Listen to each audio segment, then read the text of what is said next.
الحمد للہ رب العالمین والعاقبۃ للمتقین والصلاة والسلام علی اشرف الانبیاء والمرسلین اما بعد اعوذ باللہ من الشیطان الرجیم بسم اللہ الرحمن الرحیم۔ مسلمان اور مسلمان کا مقصد یہ مسلسل جد و جہد کا نام ہے، مسلسل کوشش میں رہنا، اپنی روحانی ترقی کے لیے بھی، معاشی ترقی کے لیے بھی، دینی عروج کے لیے بھی، اسلامی اقدار کے لیے مسلسل کوشش میں رہنا، مسلسل دوسروں کو لے کے چلنے کے لیے، دوسروں کو پیغام حق دینے کے لیے، کفر کو پیغام دین دینے کے لیے، غلبہ اسلام کے لیے مسلسل جد و جہد کرنا، یہ مسلمان کو اللہ تبارک و تعالی اور اس کے پیارے حبیب علیہ السلام کی طرف سے مقصد دیا گیا ہے۔ کنتم خیر امت اخرجت للناس، تم بہترین امت ہو، لیکن یاد رکھنا تمہیں لوگوں کے نفع کے لیے پیدا کیا گیا ہے۔ تأمرون بالمعروف وتنہون عن المنکر، تم نے لوگوں کو معروف کا حکم دینا ہے اور منکرات سے منع کرنا ہے۔ مقصود اگر زندگی میں کچھ ہو پھر زندگی صحیح گزرتی ہے۔ بے مقصد جب یہ لوگ زندگی گزارتے ہیں تو آہستہ آہستہ پریشان رہنے لگ جاتے ہیں۔ مقاصد کیا تھے؟ مقصد یہ تھا کہ میں نے 2-4 کروڑ روپیہ زندگی میں جمع کرنا ہے، تو ہو گیا جمع، اب کیا کرے؟ اب پریشان رہنے لگ گیا، اب کہتا ہے پتہ نہیں سارا کچھ ہے، میرا دل ہی نہیں لگتا۔ مقصد اس کا یہ تھا کہ میں نے بہت اچھی بلڈنگ بنانی ہے، بہترین مکان بنانا ہے، تو بن گیا مکان، اب بھائی یہ چھوٹے مقاصد تھے۔ میں نے ملک سے باہر جانا ہے، جا کے سیٹ ہونا ہے، تو ہو گیا سیٹ۔ اب مقاصد جب تک بڑا نہیں ہوتا، مسلمان مقصد حیات کو جب تک پہنچتا نہیں اور جب تک وہ صحیح ڈائریکشن پر چڑھتا نہیں، اتنی دیر وہ پریشان ہے۔ وہ ٹامک ٹونیاں ضرور مارتا ہے، وہ والی بیماریاں ڈھونڈ کے لے آتا ہے جو دراصل اس کی بیماریاں ہیں ہی نہیں۔ وہ ڈھونڈتا چونکہ ان چیزوں کو ہے، پھر علاج بھی انہی کا کرتا رہتا ہے۔ یاد رکھیں، زندگی با مقصد بنائیں۔ مقصد کیا ہو؟ نیری روٹی کمانا مقصد نہ ہو، روٹی کمائیں بھی اور لوگوں کو کھلائیں بھی۔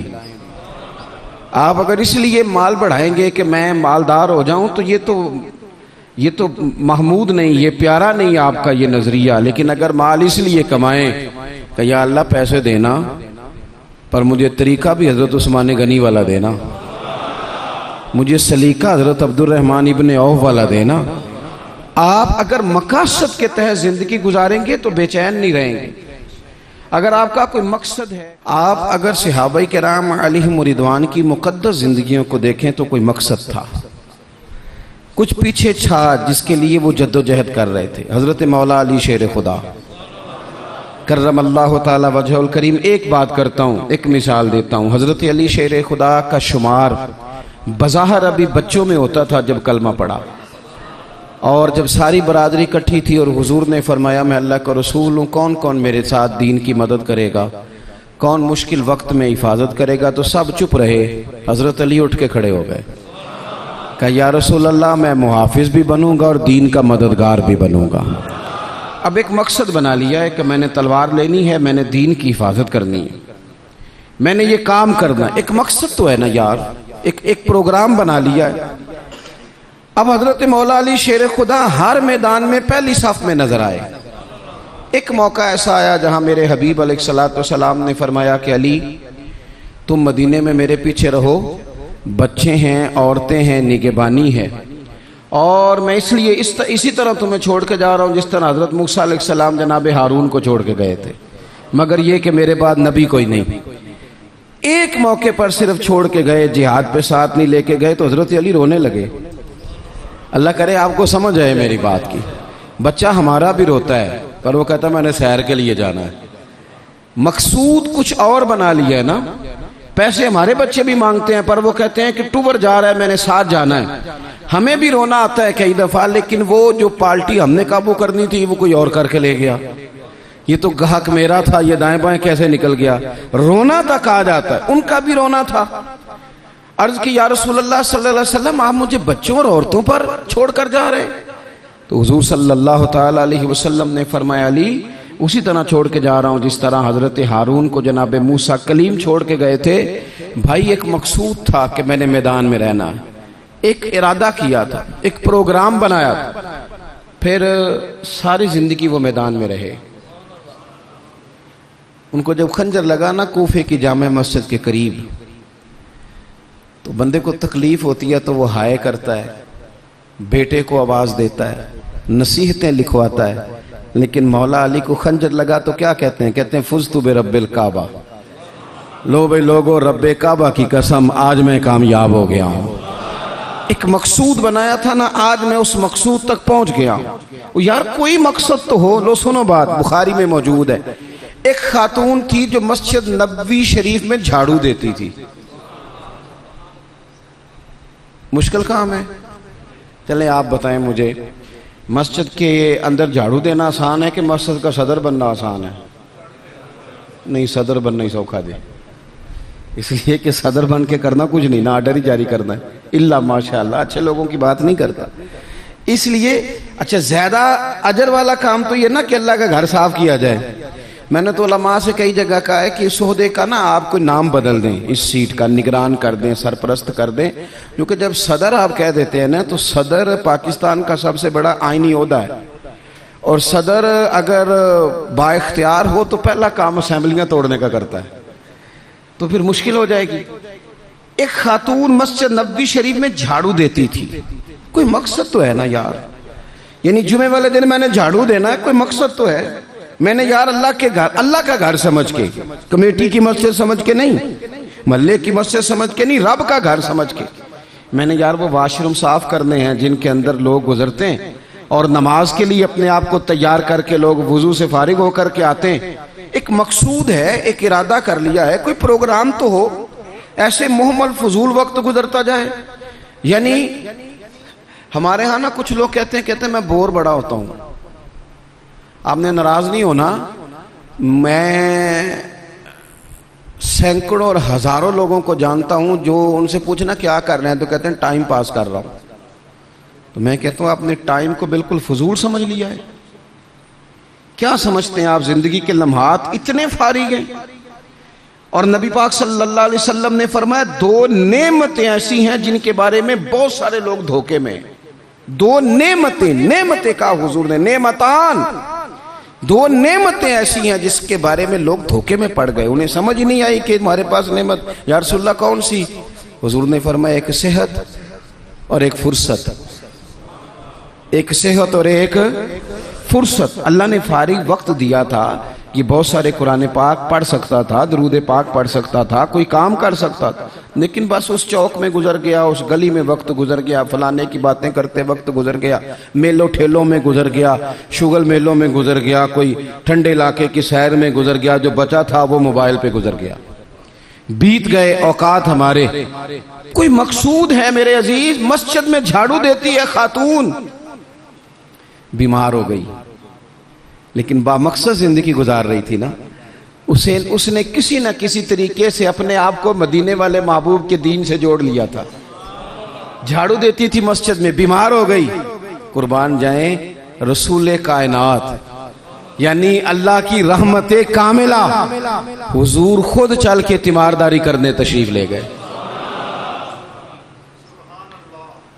اور فرمایا اگر یہ انتقال کر جائے تو مجھے خبر ضرور کرنا۔ صحابہ فرماتے ہیں رات کا وقت تھا، ٹھنڈ کا موسم تھا، اور حکم بھی یہ تھا کہ جب کوئی انتقال کر جائے تو جلدی تدفین کر دو۔ ہم نے حضور کو تکلیف دینا مناسب نہ سمجھا، غسل کفن کا بندوبست ہوا، جنازہ پڑا، دفن کر دیا۔ اس نے کچھ کیا ہے، اس نے نہ دین کے ساتھ کچھ تعلق بنایا ہے۔ اللہ ہمارا بھی نام جھاڑو دینے والوں میں لکھ دے۔ کوئی تعلق تو اس نے بنایا ہے نا، کہیں کسی کونے میں جا کے اس نے رشتہ دین سے جوڑا ہے۔ حضور سید عالم علیہ السلام صبح تشریف لائے تو سارا کچھ جاننے والے محبوب پوچھنے لگے تم نے مجھے بتایا کیوں نہیں؟ یہ بھی اعزاز کے لیے، ورنہ وَعَلَّمَكَ مَا لَمْ تَكُنْ تَعْلَمْ۔ حضور سید عالم علیہ السلام نے فرمایا کیوں نہیں بتایا؟ قربان جائیں مر جانے کو جی چاہتا ہے اس ادا پر، ساری کائنات جائے حضور کے روضہ نور پر۔ اور نبی پاک نے پوچھا بتایا کیوں نہیں یا رسول اللہ؟ رات تھی، تکلیف دینا مناسب نہیں سمجھا۔ او بوڑھی اماں تیرے نصیبوں پہ ہمارے ماں باپ قربان ہو۔ حضور فرمانے لگے مجھے بتاؤ اس کی قبر کہاں ہے؟ میں یعنی حضور کسی کی قبر پہ آ جائیں، اللہ کی ساری رحمتیں آ گئیں۔ کریم محبوب علیہ السلام قبر پہ گئے، ویسے تو دوسرا جنازہ جائز نہیں، ایک ہی شرط میں جائز ہے کہ اگر وارث نے نہیں پڑھا تو دوسرا جنازہ پڑھا جا سکتا ہے، لیکن حضور تو خود وارث ہے نا ساری امت کے، اور حضور اختیار رکھتے ہیں، شارع ہیں۔ حضور قبر پہ گئے، یہی بڑی بات تھی کہ حضور اس کی قبر پہ چلے گئے، لیکن قبر پہ کھڑے ہو کے حضور نے فرمایا دوبارہ صفے بناؤ بھئی، میں دوبارہ جنازہ پڑھاؤں گا، کیونکہ کوئی مقصد تو تھا نا۔ یہ مسجد میں جھاڑو دیتی تھی، آخری ویلے میری آنکھیاں راہ تکنا ہے تیرا، تیرا تے کچھ بھی نہیں جانا سجنا، پا جاویں جے پھیرا تے سوکھا نکلے ساوے ظہوری، جے ویخ لواں مکھ تیرا۔ حضور تشریف لے آئے، خود تشریف لے آئے، اور قبر مبارک پر کھڑے ہو کے دوبارہ جنازہ پڑھائے۔ نوجوانوں، بڑا وقت ضائع ہو گیا، بڑا۔ ہم نے زندگی میں جو سب سے زیادہ چیز ضائع کی ہے وہ وقت ہے۔ یاد رکھنا، مجھے نہ بتانا، کسی دوست کو نہ بتانا، لیکن اپنے آپ سے ضرور سوال کرنا کہ زندگی میں ہمیں جتنی ناکامیاں ملی ہیں نا، اس کی اصل وجہ یہ ہے کہ ہم نے وقت ضائع کیا ہے، اور بڑا ضائع کیا ہے۔ ہم ایک تو مقصد نہیں بنا سکے، دوسرا اپنے وقت کو صحیح مینج نہیں کر سکے۔ ہم بڑا کچھ کر سکتے تھے، اللہ تبارک و تعالیٰ نے صلاحیت دی تھی، بہت سارے کام ہم اپنے ذمے لیتے تو کر جاتے، لیکن وقت ضائع کیا۔ امام بہقی نے حدیث لکھی ہے، میرے رسول پاک صلی اللہ تعالیٰ علیہ وسلم نے ارشاد فرمایا جب صبح دن چڑھتا ہے نا تو دن اعلان کرتا ہے، وہ دن اعلان کرتا ہے، کہتا ہے میں آج آیا ہوں، آج کے بعد نہیں آؤں گا، آج کے بعد نہیں آؤں گا، کچھ کرنا ہے تو کر لو۔ آج جو دن آیا ہے نا، آج یہ قیامت تک دوبارہ واپس نہیں آئے گا، کچھ کر لو۔ جس نے آج تلاوت نہیں کی اس کا یہ دن بغیر تلاوت کے گزر گیا۔ میرے عزیز، جس نے آج درود پاک نہیں نہ پڑھا، حضور کو یاد نہیں کیا، اس کا یہ دن گزر گیا بغیر درود پاک۔ جس نے آج سجدوں کی کثرت نہیں کی، یہ دن بیت گیا، دن کہتا ہے دوبارہ نہیں آؤں گا۔ حضرت عمر بن عبدالعزیز رحمۃ اللہ علیہ سے کسی نے کہا حضور یہ کام رہنے دیں، کل کر لیں گے، تو آپ فرمانے لگے اگر یہ کام کل کروں گا تو جو کام کل کرنے وہ کب کروں گا؟ یہ کل پہ ڈال دوں گا تو جو کام کل کرنے وہ پھر کب کروں گا؟ وہ کل والا دن بھی پھر اسی طرح گزر جائے گا۔ 39 سال عمر پائی حضرت عمر بن عبدالعزیز نے۔ کتنی؟ ہلکا سا بولیے گا، 1 کم 40، 1 کم 40، 39 سال عمر۔ پچھلے بادشاہ ظالم تھے، یہ ان کے ظلم بھی ہو گئے، عوام کے ساتھ بڑی جگہ پہ وہ خیر نہیں کر پاتے تھے، جناب عمر وہ خیر بھی کر گئے۔ حضرت عمر بن عبدالعزیز رحمت اللہ علیہ سارا حکومت کا نقشہ بھی بدل گئے، یہ 20 قرآن بھی پڑھ گئے اور کروڑوں دفعہ مدینے والے پہ درود و سلام بھی بھیج کے چلے گئے۔ عمر 39 سال پائی، عمر 39 سال پائی۔ بیت گیا ہمارا وقت، پیچھے پلٹ کے دیکھتے ہیں تو بڑا کچھ ضائع کر آئے۔ مزید نہ کرنا، مزید نہ کرنا۔ اپنے اگر ہم چاہتے ہیں معاشرہ اصلاح پذیر ہو تو ایک تو با مقصد، دوسرا وقت بالکل کسی موقع پہ ضائع نہیں کریں، کسی موقع۔ امام شافعی رحمت اللہ علیہ فرمایا کرتے تھے، میں نے صوفیاء سے ایک بات سیکھی ہے جس نے مجھے بڑا نفع دیا ہے۔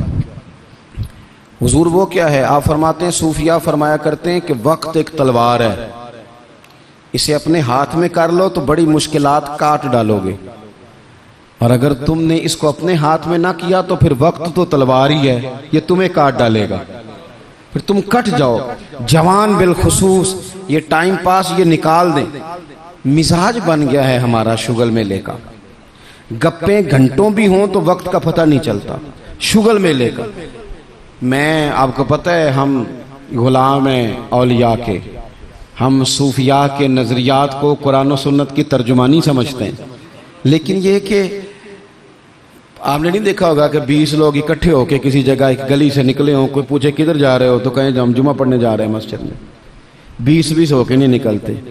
لیکن اگر ٹھنڈے علاقے میں سیر کرنے جانا ہو تو 20 کی بس بھر جاتی ہے کہ نہیں؟ اگر کہیں فلانی جگہ میلہ لگا ہوا ہے تو پھر 2-3 گلیوں سے بسیں بھر جاتی ہیں کہ نہیں؟ میں اکثر کہتا ہوں کہ آپ نے شگل میلہ بنا لیا ہے مزارات کو. شگل میلہ, سارے رستے میں نماز نہیں پڑھی. کیا مزاج, وقت کو ضائع کر رہے ہیں اور بڑا زیادہ کر رہے ہیں, اور یہ پلٹ کر ہاتھ نہیں آئے گا. جن لوگوں نے کام کیا, ہمارا ہزارہا اختلاف ہے یورپ کے ساتھ, پر یہ بات تو مان جاؤ نا, انہوں نے اپنا وقت مینج کر لیا ہے, مینج کر لیا. ہم ابھی تک ہیں, بہت ساری چیزیں ہیں, ناروں میں زندہ ہیں, انہوں نے مینج تو کیا ہے. تیسری بات میرے عزیز اصلاح معاشرہ کے لیے جو بڑی اہم اور بڑی ضروری ہے وہ یہ ہے کہ ترجیحات کا تعین کریں زندگی میں. میری دراصل ترجیح کیا ہے, اصل مقصود کیا ہے.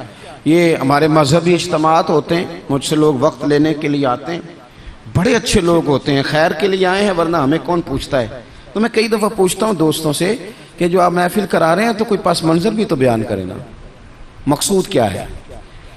چلیں اتنا ہی کہہ دیں کہ ثواب کی نیت سے کرا رہے ہیں, اللہ میں اجر دے گا, لیکن یہ کہ مقصود ہی نہیں پتا. جوانوں کی بڑی بڑی جماعتیں بنی ہوئی ہیں, مقصود کا ہی نہیں پتا دراصل جانا کس طرف. اپنی زندگی میں ترجیحات, اور جب ترجیحات طے کریں تو ضروریات کو آگے رکھیں, فرائض کو ہمیشہ آگے رکھیں. جو فرائض ہیں, جو واجبات ہیں, ان کو ہمیشہ پہلا درجہ دیں. بہرحال محفل کرانا مستحب ہے, اور نماز پڑھنا, آہستہ کیوں بولتے ہیں آپ, نماز پڑھنا, ختم شریف دلانا بہرحال مستحب ہے, لیکن صحیح قرآن پاک پڑھنا سیکھنا ضروری ہے. جو زیادہ ضروری ہے وہ کیوں نہیں کر رہے. ترجیحات اگر آپ لے آئیں گے نا, میں بہت سارے لوگوں کو جانتا ہوں توجہ سے ختم دلاتے ہیں. ہمیں بھی کہتے ہیں مولانا اس دفعہ ابا جی کے ختم پہ آپ کی باری ہے, پچھلے سال فلانے کو بلایا تھا, اس سے پچھلے سال فلانے کو. بھئی آپ نماز پڑھتے ہیں؟ کہتے ہیں آپ دعا کریں, آپ دعا کریں میں شروع کر دوں. تو میں کہتا ہوں اگر نماز کی دعا کرانی ہے گھر بیٹھے بیٹھے مجھ سے, تو ختم کی دعا نہیں گھر بیٹھے بیٹھے ہو جاتی, وہ بھی کر دیتا ہوں. یہیں سے اللہ تعالیٰ ان کی مغفرت فرمائے. ترجیحات ہمیشہ آپ کے جو ضروری کام ہیں, یاد رکھ لیں آپ کے مدرسہ بڑا ہی ضروری ہے. میں کسی کی تعریف بڑا کم کرتا ہوں, اس لیے کہ تعریف خوشامد بن جاتی ہے تو بندہ مشکل میں آ جاتا ہے. لیکن ابھی میں آیا ہوں نا تو یہاں بچے ساتھ قرآن پاک پڑھ رہے تھے. میرے حاشیہ خیال میں یہ بات بھی آ سکتی تھی کہ قاری صاحب نے, حضرت صاحب نے چھٹی کیوں نہیں کرائی, مسجد میں محفل ہے. لیکن آپ یقین کریں کہ میرا دل اتنا ٹھنڈا ہے, میں نے کہا یہ بالکل صحیح کر رہے ہیں, ان کو پڑھنا ہی چاہیے. یہ جو کام ان کے لیے زیادہ ضروری ہے, ان کے گھر والوں نے جگر کے ٹکڑے دیے پڑھانے کے لیے, تو جو جس کام کے لیے بھیجے ہیں وہ کام ضروری ہے, وہی انہیں کرنا چاہیے. ترجیحات تو طے کرے میرے بھائی. دراصل ترجیح کیا ہے؟ حضرت طلحہ رضی اللہ تعالیٰ عنہ فرماتے ہیں ایک بدو حضور کی بارگاہ میں آیا, سادہ بندہ, بال بکھرے ہوئے, حالت بڑی پراگندہ, مشکات میں حدیث ہے. اس نے آن کر کے عرض کی یا رسول اللہ صلی اللہ تعالیٰ علیہ وسلم, حضور مجھے بتائیے اسلام کیا ہے, اسلامی احکامات بتائیں. تو حضور نے کلمہ شہادت کے بعد فرمایا کہ وقت پر نماز پڑھنا, دن اور رات میں 5 نمازیں تیرے اوپر ضروری ہیں. اس نے عرض کی حضور کچھ نفل بھی پڑھوں؟ تو فرمایا اگر تو اپنی طرف سے پڑھے تو بڑا ہی اچھا ہے. اس نے کہا, اس کے بعد فرمایا سال میں 1 مہینے کے روزے رکھنا. عرض کی حضور کچھ نفلی بھی رکھوں؟ فرمایا رکھے تو بڑا بہتر ہے. پھر فرمایا حج فرض ہو جائے تو پہلی فرصت میں کرنا. حضور کچھ ساتھ نفلی بھی کروں؟ فرمایا کرے تو اچھا ہے. پھر فرمایا زکوٰۃ دے, زکوٰۃ.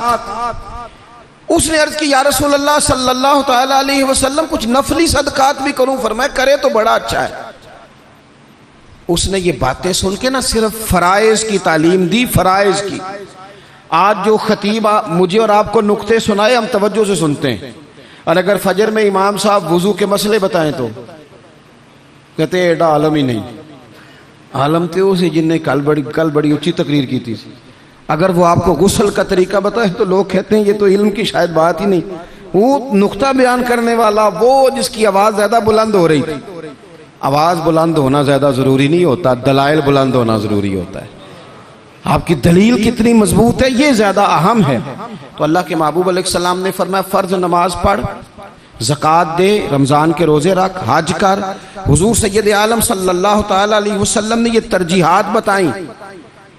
وہ شخص پتہ ہے حضور سے کیا کہتا ہے؟ کہتا ہے یا رسول اللہ جو میں نے آپ سے سنا ہے نہ کمی کروں گا نہ اضافہ کروں گا۔ گویا وہ مان گیا کہ میں ترجیح دوں گا فرائض کو۔ تو رسول پاک صلی اللہ علیہ وسلم نے فرمایا، صحابہ کی طرف دیکھ کے فرمایا اگر یہ جو کہہ رہا ہے اس پہ ڈٹا رہا، جو اس نے کہا ہے اگر وہ سچ کیا اس نے، تو فرمایا پھر یہ بندہ کامیاب ہو جائے گا، پھر یہ فلاح پا جائے گا۔ آپ ترجیح ہمیشہ اہم کام کو دیں۔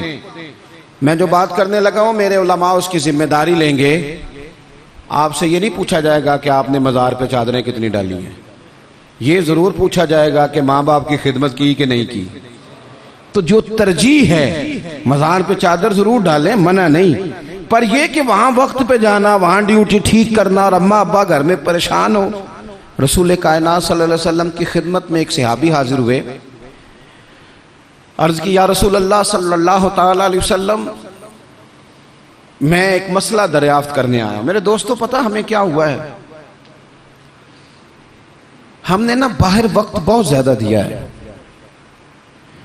اور جو ہمارے گھر کے اندر ہماری ذمہ داریاں تھیں نا، ہمارے بچے، ہماری بیوی، ہمارے بہن بھائی، ان ذمہ داریوں سے نا ہم نے جان چھڑائی ہے، الا ماشاءاللہ کچھ لوگوں نے۔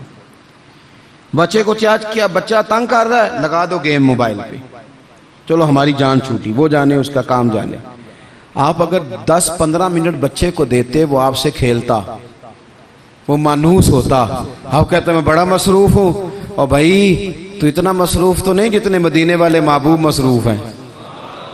لیکن رسول پاک کے تو کندھوں پہ امام حسن چڑھ کے سواری کیا کرتے تھے، حضور کی تو گود میں امام حسین کھیلا کرتے تھے۔ حضرت ابو ہریرہ کہتے ہیں میں نے دیکھا ہے کہ حضور نے ان کے بازو تھامے، انہوں نے پیر پہلے حضور کے مقدس قدموں پہ رکھے، پھر انہوں نے اپنے قدم مبارک حضور کی مبارک پنڈلیوں پہ رکھے، پھر ٹخنوں پہ رکھے، پھر پیٹ پہ رکھے، پھر حضور کی زبان چوسنی شروع کر دی۔ تو کیوں وقت نہیں دے رہا اپنے بچوں کو؟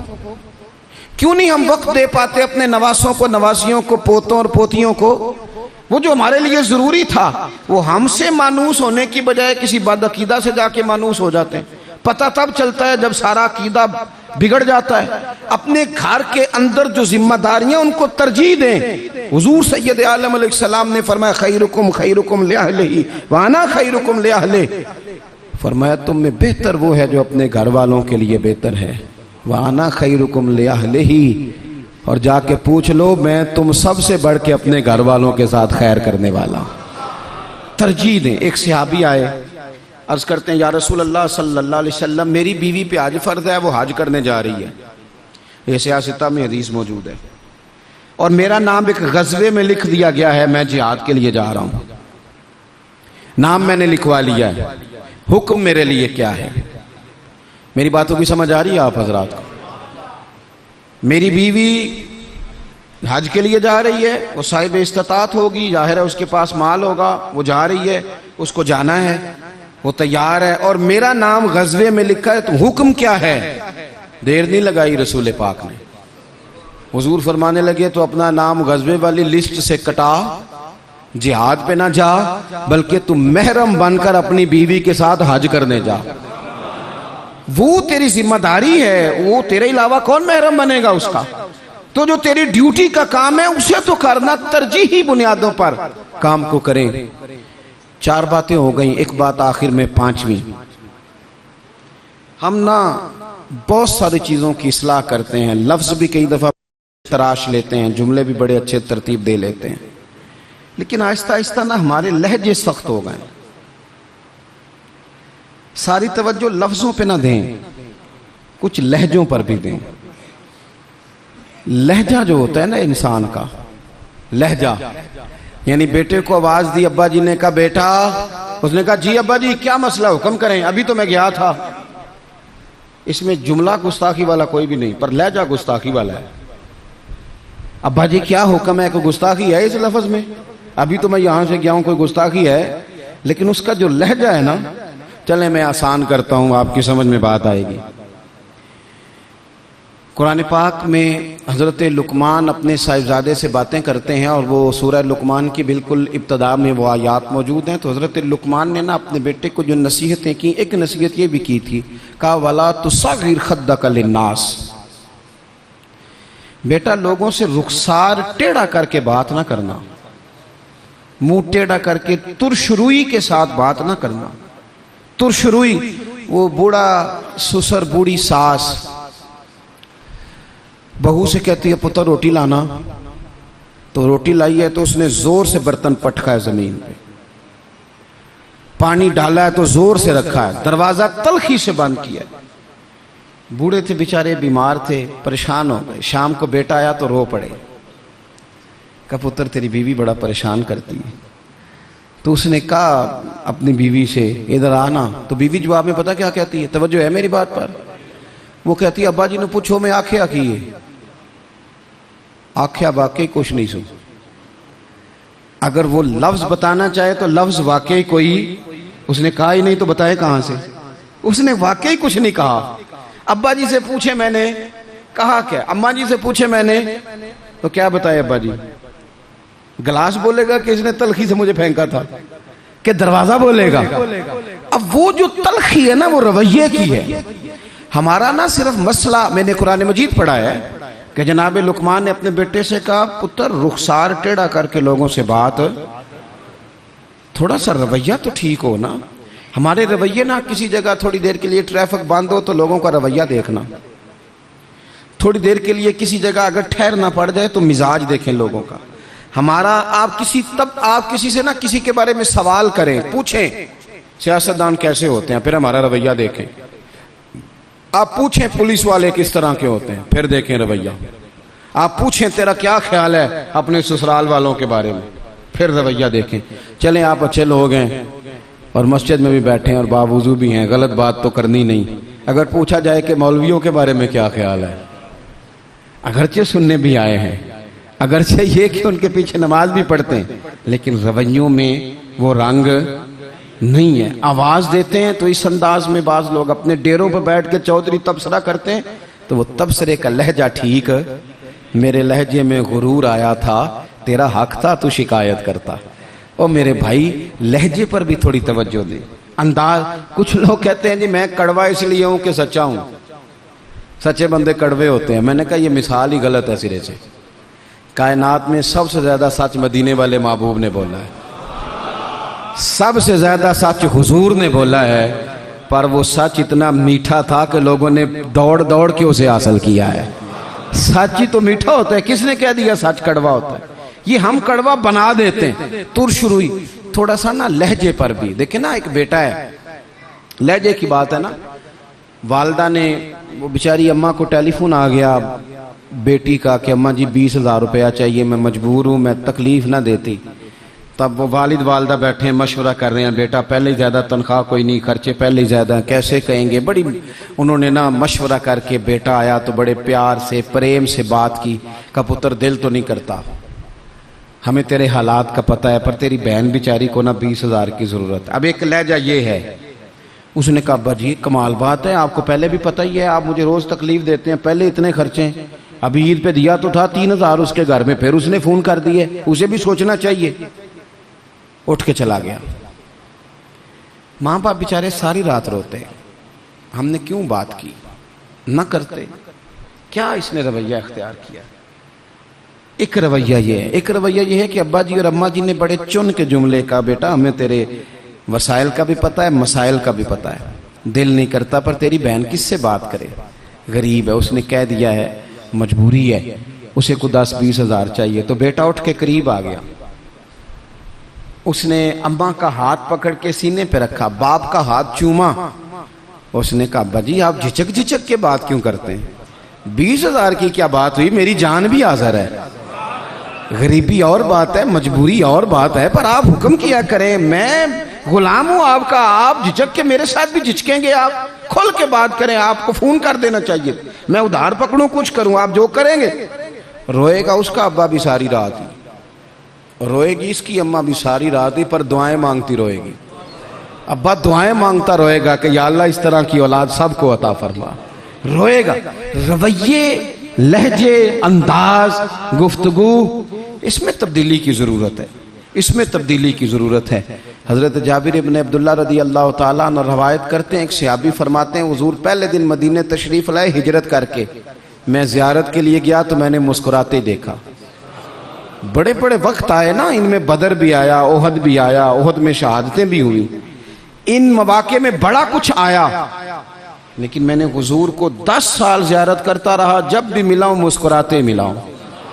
اور میں حضور کے وصال ظاہری سے کچھ دن پہلے بھی زیارت کرنے گیا تو مدینے والے کو مسکراتے ہی دیکھا ہے. تلخی بڑی ہے رویے میں، تلخی بڑی ہے مزاجوں میں. تو پھر اپنی بات ساری دہراتا ہوں. سب سے پہلے تو زندگی با مقصد کریں، بے مقصد نہ بنائیں، ورنہ آپ بلا وجہ کے پریشان رہیں گے. دوسری بات یہ کہ اس با مقصد زندگی میں پھر وقت ایک لمحہ بھی ضائع نہ کریں. اپنے سارے معاملات کو ترتیب دیں، اٹھنا کتنے بجے ہے، کھانا کتنے بجے. اور بڑی ذمہ داری سے کہہ رہا ہوں، 2 دن آپ کو فجر کے دن مشکل سے اٹھنا ہے، کسی کے اٹھائے اٹھیں گے 2 یا 3 دن، یا الارم آپ کو اٹھائے گا. تیسرے دن انشاءاللہ تعالیٰ آپ کا دماغ خود بخود جاگ جائے گا. اللہ نے مزاج اس طرح کا بنایا ہے انسان کا. تو وقت نہیں ضائع کرنا. تیسری بات یہ کہ ترجیحات کا تعین کرنا ہے. ترجیحات کا، جو فرائض ہیں وہ بہرحال پہلے ہیں، جو واجبات ہیں وہ بہرحال پہلے ہیں، جو حقوق العباد ہیں وہ بہرحال. حضرت عبداللہ ابن عباس رضی اللہ تعالیٰ عنہ مسجد میں اعتکاف بیٹھے ہوئے تھے. تو ایک بندہ آ کے مسجد میں بڑا پریشان ہو کے بیٹھ گیا. تو فرمایا او بھائی کیا ہوا؟ کہنے لگا حضور بڑا پریشان ہوں، ایک بندے کا قرض دینا ہے اور مجبور ہوں، دے نہیں پا رہا. آپ فرمانے لگے میں تیرے لیے کوئی بات کروں تو تیرا کام بنتا ہے؟ اس نے کہا حضور اگر کر دیں تو بڑی بات ہے. اعتکاف بیٹھے تھے، جوتے پہنے مسجد سے باہر نکل آئے. وہ بندہ کہنے لگا حضور رکے رکے، شاید آپ کو یاد نہیں رہا، آپ اعتکاف میں ہیں. تو حضرت عبداللہ ابن عباس رو پڑے اور حضور کی قبر نور کی جانب اشارہ کر کے کہنے لگے زیادہ عرصہ نہیں گزرا، میں نے مدینے والے حبیب سے سنا ہے کہ جو کسی بھائی کی ایک مشکل حل کر دے اللہ 10 اعتکاف سے زیادہ ثواب عطا فرمائے گا. تو جو وقت ترجیح طے کرنے کا تھا میں نے طے کر لیا. اس وقت ترجیح تجھے مشکل سے نکالنا. حقوق العباد اگر ترجیح ہے تو اسے طے کرے، فرائض ترجیح ہے تو اسے طے کرے، اور اپنے رویوں کو اچھا رکھیں. صبر بڑا حسن ہے، صبر میں بڑا کچھ پنہا ہو جائے گا. بے صبر آدمی چند قدم بھی نہیں چل سکے گا، تھک جائے گا. یہ چیزیں زندگی میں پیدا کریں. امید ہے ہماری اصلاح بڑی قریب آ جائے گی. امید ہے کہ بڑی جلدی ہم اس رستے چلے جائیں گے جو اللہ رسول کے قرب کی جانب بڑھتا ہے. اللہ تبارک و تعالی سمجھنے کی، عمل کرنے کی، دین کی طرف لوٹ آنے کی توفیق عطا فرمائے. آخر دعوانا الحمدللہ رب العالمین.